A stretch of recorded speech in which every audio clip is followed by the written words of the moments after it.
And welcome to episode 24 of the Get More Sports podcast. My name is Doug McCain. Thanks for rocking with us once again. You can find me on Twitter and Instagram at DMAC_LA. That's at DMAC_LA. Go hit me up, hit that follow button. I'll follow you guys back. Everything related to the GMS podcast, you guys will find right over there. But on today's episode, we're going to talk more NBA. I'm going to give you guys my top 10 duos right now in the NBA, because yesterday a new monster super duo was formed when Russell Westbrook was traded to the Houston Rockets in exchange for Chris Paul and a slew of first-round picks. On Oklahoma City, Russell Westbrook, they did not want this to linger, and they were aggressive this week in searching out trade partners. Houston, Miami, Detroit showed some interest, but it was really a Houston-Miami derby. And, earlier today, Houston, Oklahoma City came to terms on an agreement, and this was done almost as soon as this auction started. So yesterday, it's supposed to be the slowest sports day of the year, right?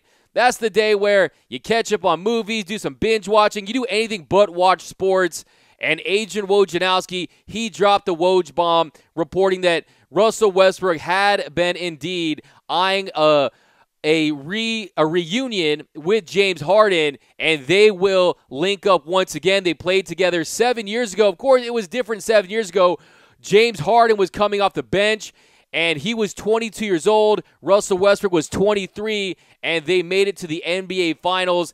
And then, of course, they traded James Harden to the Houston Rockets because they wanted to keep Serge Ibaka. So that seems like an eternity ago, but Russell Westbrook, he is going to be headed to Houston, and that is going to be a formidable duo. We're going to break down the entire trade, give you guys my top 10 duos right now in the NBA, and much, much more. But getting into this trade, it's just insane. I mean, Sam Presti now has up to 15 first-round picks in the next 7 drafts. So in the next 7 drafts, Sam Presti has over 15 potential first-round picks. You got pick swaps. You got picks from the deal with the Clippers, the Miami Heat. This dude has more picks than the Qatar Center, man. And we're going to see if he can strike lightning once again. Will lightning strike once again for the Oklahoma City Thunder? Because, look, yes, everyone wants to say, Sam Presti, you weren't able to re-sign Kevin Durant. You trade away an MVP in James Harden. You trade away Paul George. And now you trade away another MVP in Russell Westbrook. But if you're the Oklahoma City Thunder, and you know this was going nowhere, right? Despite the reports that Paul George wanted out of OKC, it was really Russell Westbrook who had pushed for the action before Paul George. Russell Westbrook had let it be known to Sam Presti, to Clay Bennett, to the Oklahoma City Thunder front office that, look, I'm 30, I need to chase a ring, and Russell Westbrook has been reported by Agent Wojnarowski, Zach Lowe, Brian Windhorst, that Russell Westbrook and James Harden had been in talks about linking up for quite some time now. So look, hey, if I'm Russell Westbrook, I know that he's not petty like that. Maybe he is. He did post a picture of a cupcake on his Instagram when Kevin Durant left. But if I'm Russell Westbrook, hey, I'm trying to spin this narrative saying, look, Paul George left. I wanted to leave before Paul George did, and my out was much more realistic, but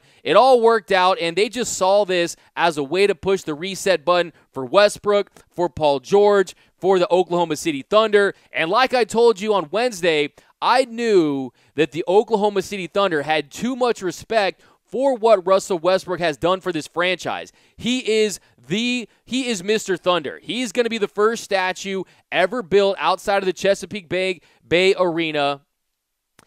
And first guy to ever average a triple-double, did it 3 seasons, won an MVP, and more importantly, he signed that extension and stayed with the Oklahoma City Thunder and could have left them with no picks. And they would have never gotten Paul George, Victor Oladipo. The rest is history, really. And I just knew all this talk, he might go to Minnesota, he might go to Detroit, he might go to Miami. Absolutely insane. Russell Westbrook, he got his number 1 choice to play with his number 1 choice in the player he wanted to play with. Oh, and most importantly, this is what I was telling you. I knew that Russell Westbrook and his agent were going to make it clear to the Oklahoma City front office, we don't want you to gut the team we're going to. If I'm going to be going to the Rockets or the Miami Heat, I don't want to be going there and it just be a two-headed monster and a bunch of mid-level guys, a bunch of buyout guys. I want talent where I'm going to play, and that is exactly what happened. The Houston Rockets gave up nothing. They gave up nothing with the exception of picks and the albatross worst contract in the NBA, which is Chris Paul. A player who had become increasingly disgruntled, a player who had rifts with management, with D'Antoni, with James Harden. Brian Windhorst reported that Chris Paul and James Harden, they were getting into it a lot. Don't let those State Farm commercials fool you, okay? That was a commercial shoot. There was a director. He had the clapper. When they said action, everything was fun and well. I'm telling you, once they yelled cut, James Harden was in his trailer and he was gone, okay? There was not a great relationship, a great bond between James Harden and Chris Paul. And to make matters worse, the barking of Chris Paul on the court, how demonstrative he was against James Harden. And apparently, Brian Windhorst reported that against the Golden State Warriors in the second round this year, they were playing up in Golden State. It was game 2, and Chris Paul was not happy with James Harden because he was posting up, and Chris Paul was barking at him saying, dude, you're messing up the spacing. You're messing up the spacing. Find your spot. I'll get you the ball. And James Harden finally turns to him and says, look, man, there's always effing something with you. It's always effing something with you, Chris Paul. And that should let it be known. I mean, if you saw, they had that run-in on the bench where James Harden slapped his wrist away. And then also, I love this. You had guys retiring Oklahoma City fans. By the way, you will not see one burned Russell Westbrook jersey. And if you do, that is the troll of the century, because there's nothing but respect and adulation coming from this OKC fan base that they're really hurt. They're really hurt. Reported there was an Oklahoma City fan at Russell Westbrook's comedy night. Last night, of all things, the timing was crazy. Russell Westbrook had his annual comedy show in Tulsa, Oklahoma. He didn't have to go. He still went. And it was crazy because he was wearing like aqua blue shorts and a red shirt. So, I mean, Russell Westbrook is the fashion king, right? That's what he dubs himself. And to me, I definitely read into that. If Russell Westbrook, if you're watching the show, the Brody, you got to let me know. Was that a statement you making, hey, this is my old team, the Oklahoma City Thunder, and this is my new team, the Houston Rockets? I don't know if that was the case, but you had Oklahoma City Thunder fans just absolutely devastated. One lady said that she was absolutely heartbroken. She was in tears. Everything that Russell Westbrook has embodied just has never say die. His entire pit bull snarling demeanor, the competitive edge, has really rubbed off on the Oklahoma City Thunder fan base, and they're really, really not taking this very well. You had this guy retiring his jersey. I love this. Instead of burning his jersey, he hung a Westbrook jersey on a hanger and was lifting it. You had different songs, but this one guy did it to Elton John's Candle in the Wind. He was lifted to Candle in the Wind. But look, he's gone. He's now a Rocketman. It's going to be Brody and the Rockettes, okay? He's out of there. It's a wrap. And we're going to break down the winners and losers of the Russell Westbrook trade to the Houston Rockets. Miami Heat are actually one of my losers. They didn't make the trade, but I think it works out best for Russell Westbrook and all parties involved that he ends up with the Houston Rockets. But first, on the winner's side, by the way, Twitter was just absolutely insane. Twitter was crazy yesterday, of course, like you would imagine. Twitter was just going off. You had J.J. Watt saying the NBA is crazy, ! Mayor David Holt of Oklahoma City said, in the days ahead, there will be much. That's a lot of muches, my man. That's a little much on the muches, bro.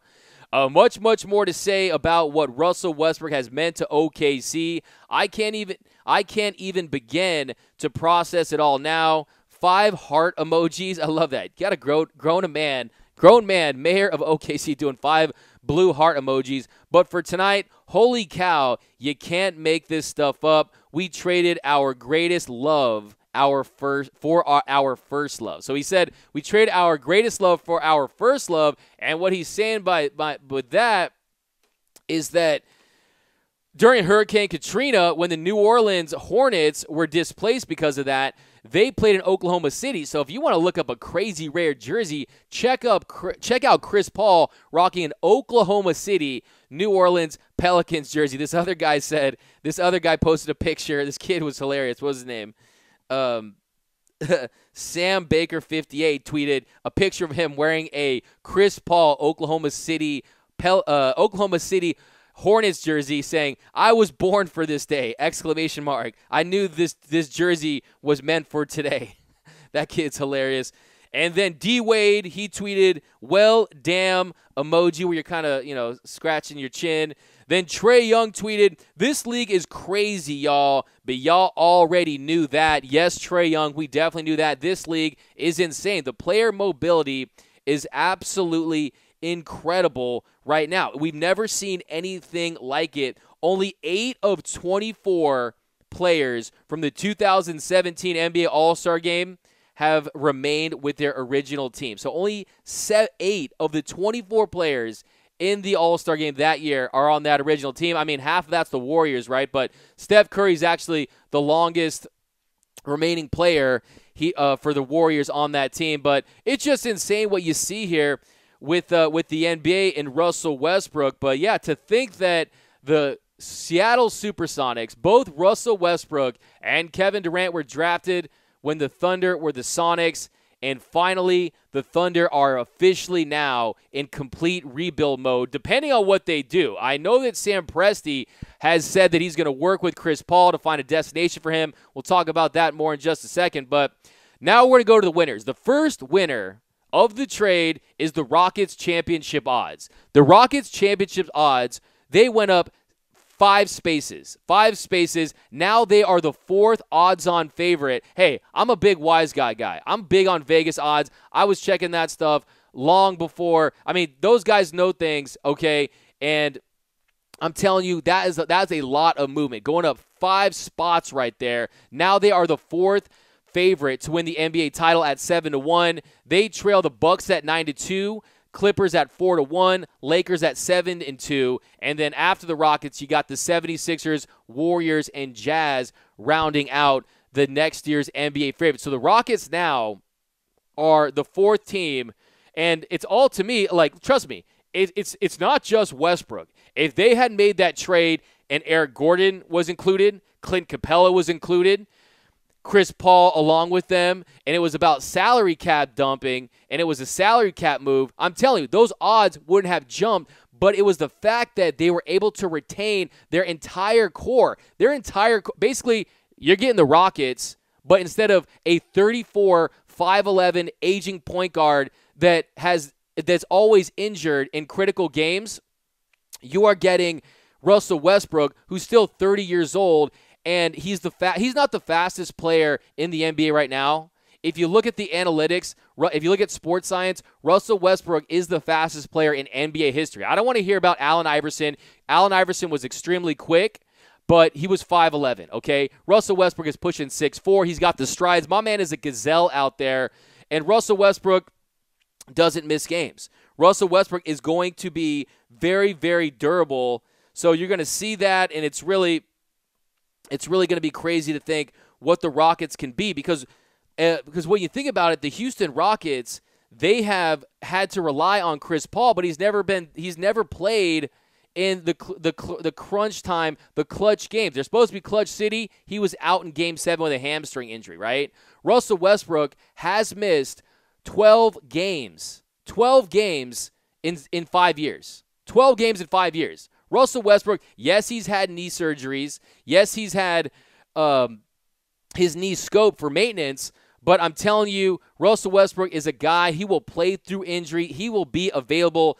The best cliche ever, your best ability is your availability. Russell Westbrook has that in spades. So first winner, the Rockets championship odds. Loser, OKC's 11 years of relevancy with Russell Westbrook and Kevin Durant and all the stars they had at one point. So for 11 years, the Oklahoma City Thunder, since becoming the Thunder, have been a relevant franchise. They've been a franchise that quickly ascended into being a championship contender. Remember, all those guys made the finals at 23 or younger, and now they're going to have to find a way to revitalize that franchise. Check this out. The Thunder, they posted an average local TV rating of 669 last year. That was second in the entire NBA behind the Golden State Warriors. They also have 355 consecutive sellouts, which is the third longest streak in the association. So third longest streak of sellouts at 355. Can you name the two in front of the Oklahoma City Thunder? Think about it. I really had to look this up. Top of my head, I'd not guessed this, but I'm very impressed. The second was the Miami Heat. Miami Heat, 385 straight sellouts since 2010. Of course, that's when they got the Heatles, the Big Three, whatever you want to call it. That was that era.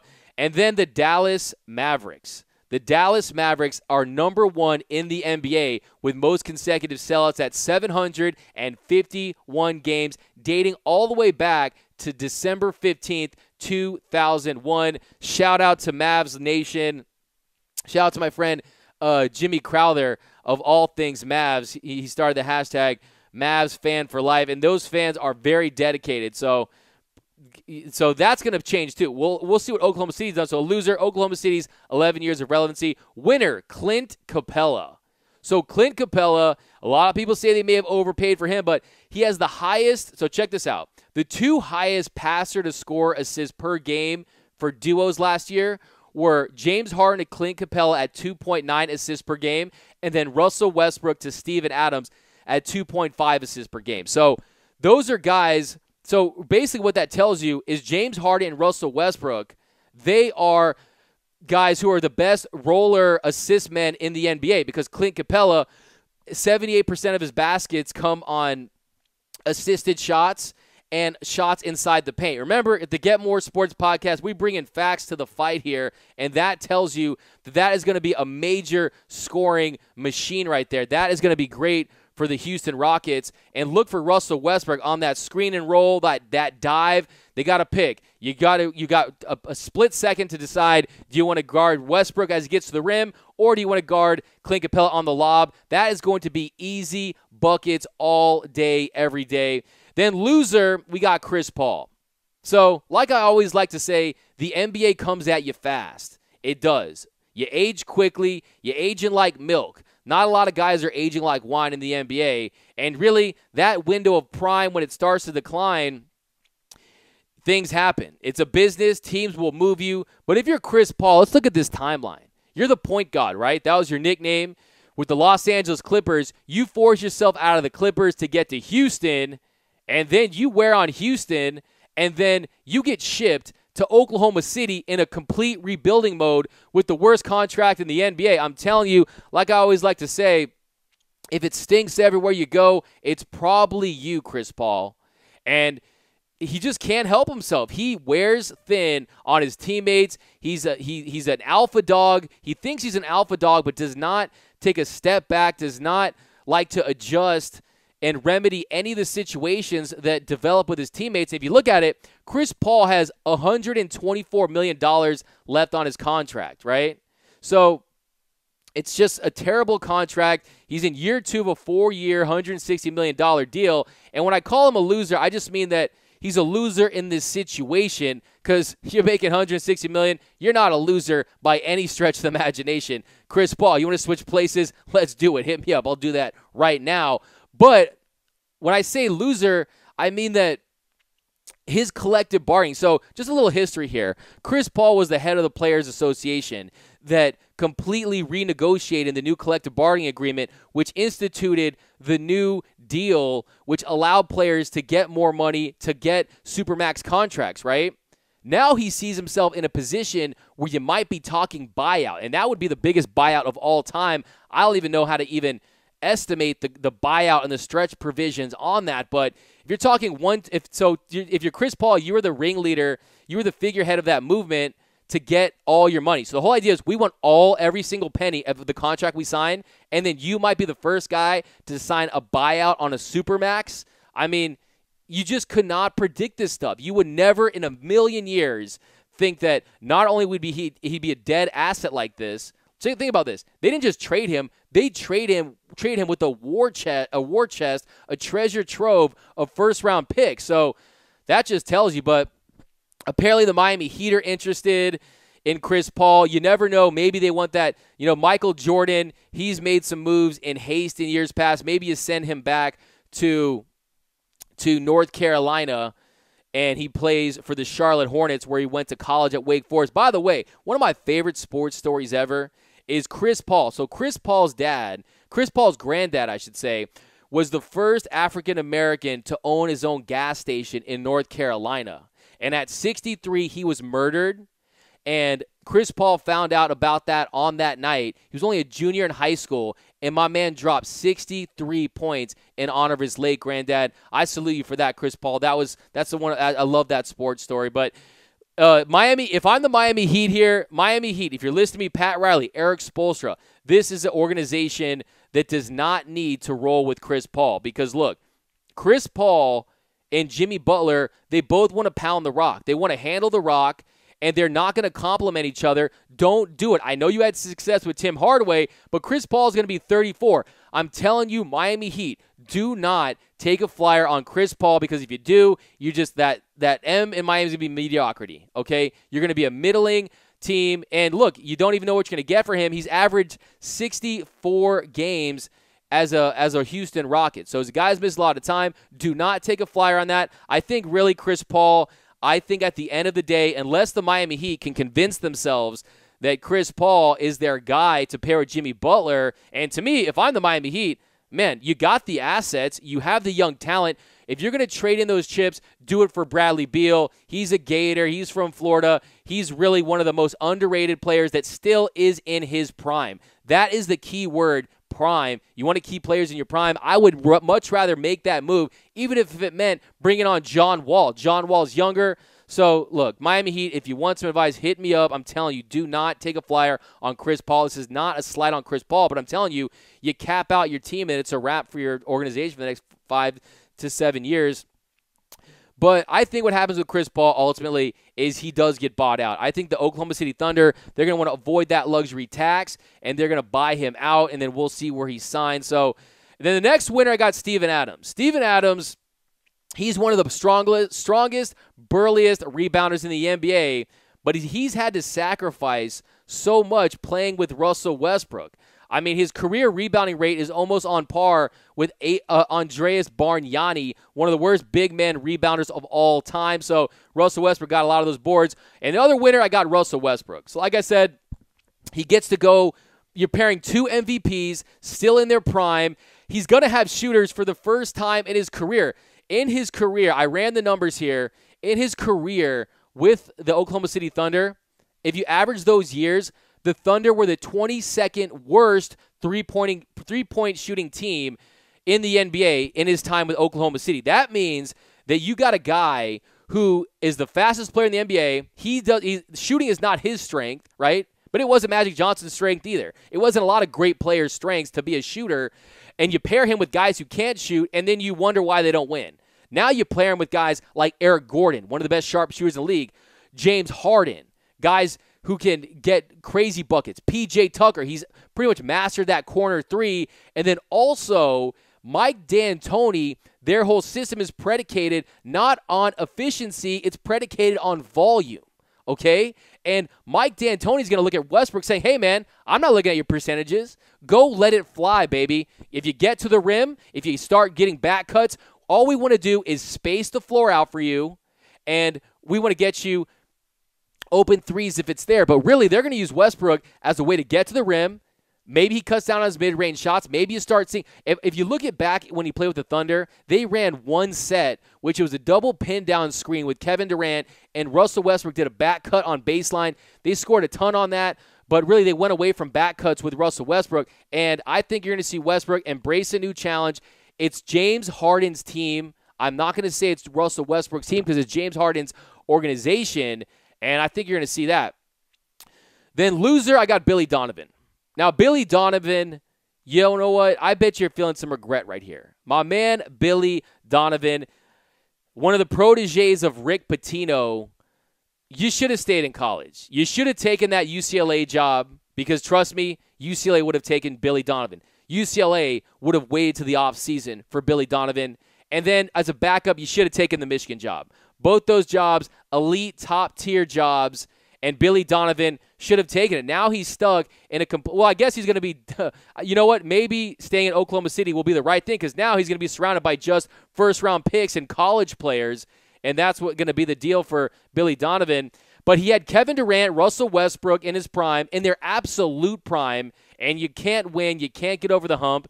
And then you had PG and Russ in their prime, couldn't get out of the first round. I mean, Billy Donovan has done nothing as an NBA coach to maximize NBA talent. I like the guy. He's a nice guy.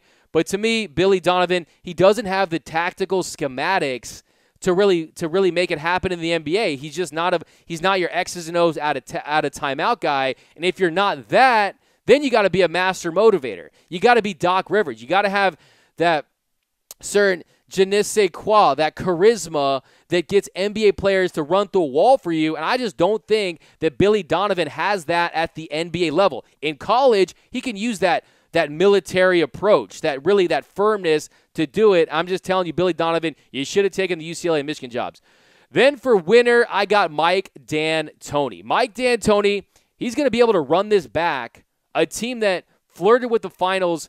They almost beat the Kevin Durant Warriors with Chris Paul and James Harden. And then you run this back with Russell Westbrook, who's 4 years younger in his prime, and you're a guy that got the most out of Steve Nash. You're a guy that stylistically Chris Paul and James Harden wasn't supposed to work. Well, guess what? It worked when they were on the floor, and it worked for a year. And I think if you're Russell Westbrook, I think you're going to benefit. And also, look, Harden is so effective in isolation. He had a streak of 304 consecutive unassisted points last season, and that's a lot of times because of Mike D'Antoni. It's not just that he has the ball in his hands. He knows how to create spacing outside of who has the ball in their hands. But loser, we got Sam Presti. Traded away all those guys I told you, and then he just really he's a guy that wasn't able to get it done. He was a guy that decided to go for length and athleticism versus spacing and shooting, and it reared its ugly head. Look, I mean, if he can do that, maybe this is what he likes to do. Maybe he wants to challenge himself and see if he can get Kevin Durant, get Russell Westbrook, get James Harden, get guys like that again. But I think it's very unlikely that Lightning is going to strike twice, and it's starting to look like you got these two teams in the NBA. You got the college ranks, and then you got the lower market teams that are acting as farm teams for the big market teams. All these small market teams are funneling all this talent to the coastal cities, the big markets, and really you got to find out what's going on in the NBA from that standpoint. So I would say Sam Presti, look, scared money don't make none, and you just did not. Clay Bennett, you guys didn't want to go in the luxury tax. If you're not going to spend in a small market, what is the incentive of an elite player? A lot of people are saying, Colin Cowherd saying, oh, they should trade Chris Paul for Ben Simmons. Why? So Ben Simmons can play there for 2 years, see that you got, by the way, it was reported this morning that one of the part owners of Oklahoma City has just put their 22% stake in the franchise up for sale. You're gonna sell that off. So I'm telling you, why would Ben Simmons want to go to OKC, and why would you make that trade knowing that Ben Simmons, this guy has big market written all over him, so I wouldn't do that. And then my last winner, of course, is Daryl Morey. I called him the Riverboat Gambler, and Daryl Morey, I've had issues with Daryl Morey a little bit, but this guy, say what you want, this guy gets it done. No one likes stars more than Daryl Morey than Neil deGrasse Tyson, than Quentin Tarantino. By the way, his new movie, you got DiCaprio, Brad Pitt, Al Pacino, Margot Robbie. No one likes stars more than Daryl Morey, though, okay? And this guy, he will do whatever it takes to make a move. He'll trade everything, every single one of his assets to get a top-heavy star. It's a very analytics-based approach. And Daryl Morey, the madman in Houston, does it again. I'm telling you, it's good that he works in Houston by NASA, because I'm telling you, they are up in the clouds, up in the stars, because that's how they get it done in Houston. And it's just the history of that organization. Now, here's a fact about the Houston Rockets. The Houston Rockets in the last 35 years have only missed the playoffs 3 times. So that's an organization that goes for it every single time, that has a model consistency. So, Daryl Morey, you did it. And now I'm going to give you my top 10 duos heading into next season for the NBA. That is the new trend in the NBA. It's about your Batman and Robins or your Batman and your Batmans. The Avengers era appears to be over at the moment. It's about these two-headed monsters, and there is a lot of them, and there should be a lot of parity in the NBA. But the top 10 duos, couple of honorable mentions. I would do Luka Doncic and Kristaps Porzingis. The unicorn, Luka Doncic, they never have played together, so it's tough to say what they could be, but they're an honorable mention as someone I think they could play together and play well together. I like that pairing. Then Lonzo Ball and Zion Williamson. I'm telling you, they haven't played together either, but that's another pairing I think could really be something special down the line with all those lobs. They could play a great two-man game together. By the way, the person who tweeted, there was a picture of Zion Williamson sitting on the bench, and he had a little bit of a gut there. Someone was calling him Dikembe Mutombo. You're cold for that one, but I think those two honorable mentions. So, number 10, I got Kemba Walker and Jason Tatum. Don't sleep on this one.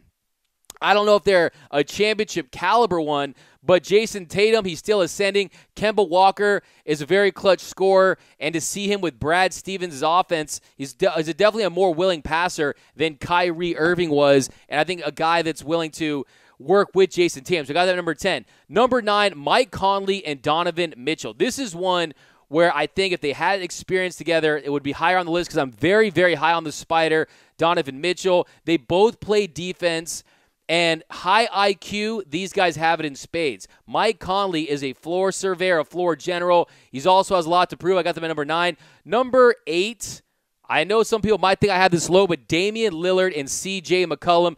Damian Lillard, now we know that bye-bye, he was not just waving bye to the Oklahoma City Thunder season. He was saying goodbye to an era of Oklahoma City, to a franchise, because after that game winner, that franchise was never the same, and I got CJ McCollum and Damian Lillard. My only reason I have them lower on this list than some of the other ones is the mix of them. They both are guards. They both do a lot of things well, but you don't have a lot of versatility in the way they score. If Dame scores, he's got the rock in his hands. He's shooting threes, getting to the bucket. CJ McCollum, great dribbling, great isolation game, but how often do you see them catching and shooting off each other's assists? So I got them there. Number 7, you might think this is low for them, but I got Kevin Durant and Kyrie Irving. I know you would expect to see them higher on this list because Kevin Durant is an MVP, a 2-time Finals MVP winner. Kyrie Irving hit one of the most clutch shots in league history in that Game 7 against the Warriors. But to me, I just don't know what we have in Kevin Durant. Until I see him play, if he's 80% of the player that we saw, if he was 100% of the player that we saw, it took Kobe Bryant 240 days to get back from his Achilles tear. And then Kyrie Irving, he's just had his issues, not only physically with injuries himself, but as a chemistry guy who really has flamed out in Cleveland. He flamed out in Boston. I think is the greatest dribbler of all time, but I think I have them low on this list. The one thing that you can say, if Kevin Durant is the Kevin Durant that we saw in this playoffs when he comes back, I don't know how far the medical advancements have gone. I've heard great things about the recovery times with Achilles. If he's still that player, Kyrie Irving has shown that he is more than capable of being in the discussion for best Robins of all time. So they could be higher based on how well KD returns. Number 6, don't sleep on these guys. Jamal Murray and Nikola Jokic. These guys haven't even hit their peak prime.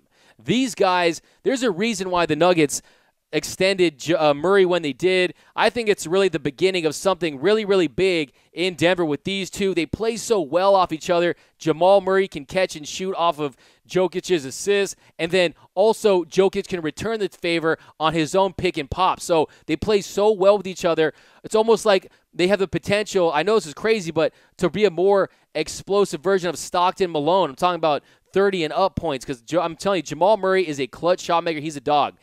Number 5, I got Giannis Antetokounmpo. It's not that hard to say, guys. Giannis Antetokounmpo and Chris Middleton. Now, Chris Middleton, this is, of all these pairings, you might have the disparity of talent, the widest margin here between Chris Middleton and Giannis Antetokounmpo. I'm very high on Giannis. His three-point shot, his perimeter shooting was exposed a little bit in the playoffs there. But Middleton, I like the length there. He can shoot the three. I got them at number 5. Number 4 on this list, I could really make a case that they're number 3, but they also haven't played with each other in 7 years. If this works out, this could be the highest ceiling, the highest peak if it works out. Russell Westbrook and James Harden. I was saying yesterday, hopefully they have 2 balls, one for Harden, one for Westbrook. Maybe they can change the rules of basketball. But what D'Antoni did was he really split their minutes, and he staggered the minutes of Chris Paul and James Harden. And I'm so fascinated at the idea of Westbrook with shooters and spacing. He's hungry. James Harden. 2 of the last 3 MVPs are on the same team in their prime, okay? It might be the last 2 years of their prime, but they are still in their prime.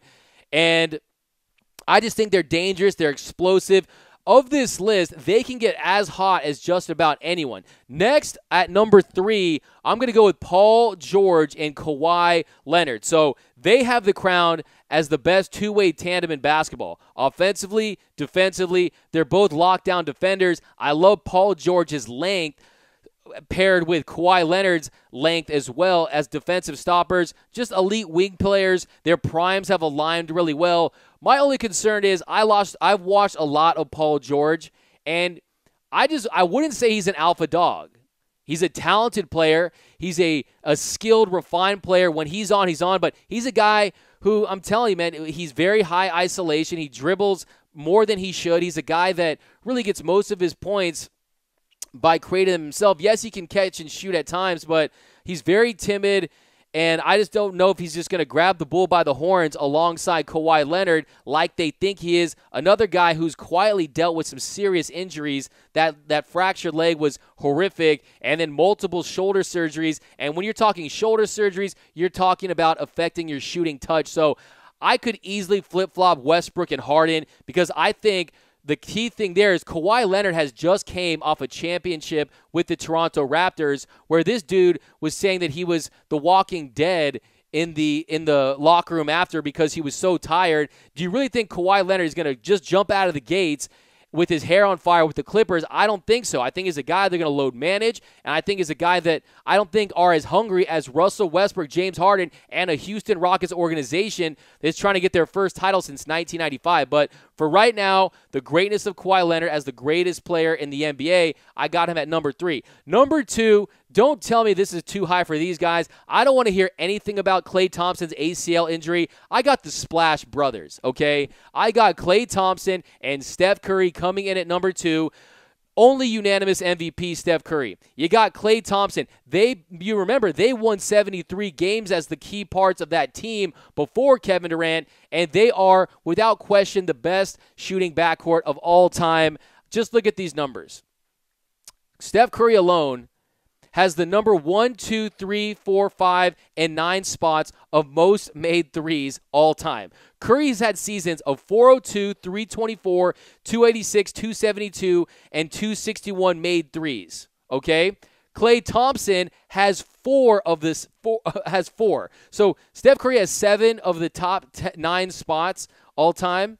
Or 7, and then Klay Thompson, he's had seasons of 276, 268, 239, 229, 223. Just to give you an idea, you want some perspective on that? The next player who's had the most made threes of that is Ray Allen with 269. So that's 133 less threes than Steph Curry's highest season, and it's not the volume, it's the efficiency. Curry has shot below 41% from 3. He has not shoot below 41% from 3 in any of those seasons, okay? He shot 45.3% for his 2016 where he made 402. 45% from 3. That is just straight fire. That is Chef Curry with the shot. That's everything you want to say. They are truly the Splash Brothers. And then Curry, from 2015 to 2017, he's made over 1,000 threes. I'm telling you, man, this guy is just unbelievable. Those 3 seasons alone would be good enough for the 99th most made threes of all time. Morris Peterson is currently 99th with 1,007 threes. So this guy, you want to talk shooting, it starts and ends with Steph Curry. He is in a class all by himself. He hasn't had that clutch shot in the postseason that I want to see him have. But I'm telling you, Klay Thompson's going to be back. He's going to be better than ever. I still have them at number 2 because this is a league that has become a shooter's league, and those two can shoot with the best of them. Coming in at number 1, I'm rolling with LeBron James, the king, the kid from Akron, LBJ, King James, LeBron James in the brow, Anthony Davis. Say what you want about LeBron James, but last year, even in a, quote, down year, and I know I've been a little rough on LeBron when it comes to Michael Jordan, but don't get it twisted. LeBron James is on the Mount Rushmore of basketball. He is solidified in my top 5. I got, real quick, without giving it, I got MJ and Kareem and Magic all in those top 3. MJ, Kareem, and Magic, and then LeBron James I got right after that. So, but LeBron James, when it's all said and done, he'll probably leapfrog Magic. It's only Kareem, but we'll get into that in another show. LeBron last year, 27.4 points per game, 8.5 rebounds, 8.3 assists, and his blocks plus minus. If you don't know blocks plus minus, it's a very big measure of just how successful the team is with him on the court and his overall effectiveness. His box plus minus was 7.9, and he still estimated a 7.3 win share. So with those numbers, he's right up there with the league's elite. And, I mean, he's still shooting over 50%. I mean, LeBron James, if he's still LeBron James, and now we're getting a rested, no playoffs LeBron James. A LeBron James that just had his gap year. I'm going to call it his gap year. You take a year off before you go to college. This was LeBron's gap year, but in the NBA, because he didn't make that playoff run. And then Anthony Davis, number 3 all-time already in per. Listen to Anthony Davis say he's the best player in the league. And the variation, the height, the length there between those two, LeBron James, until proven otherwise, and Anthony Davis is the best duo in the NBA. So there you go. You got my top 10, but hope you guys have a great weekend. Like I said, those guests are coming. We're going to say this until we get it. We're going to lock that down next week. I think 25 is a good episode for our first guest, and I think we're going to rock with that on Monday. But thanks again for rocking with us here on the Get More Sports podcast. Enjoy your weekend. Follow me on at DMAC_LA on Twitter and Instagram. Thanks again.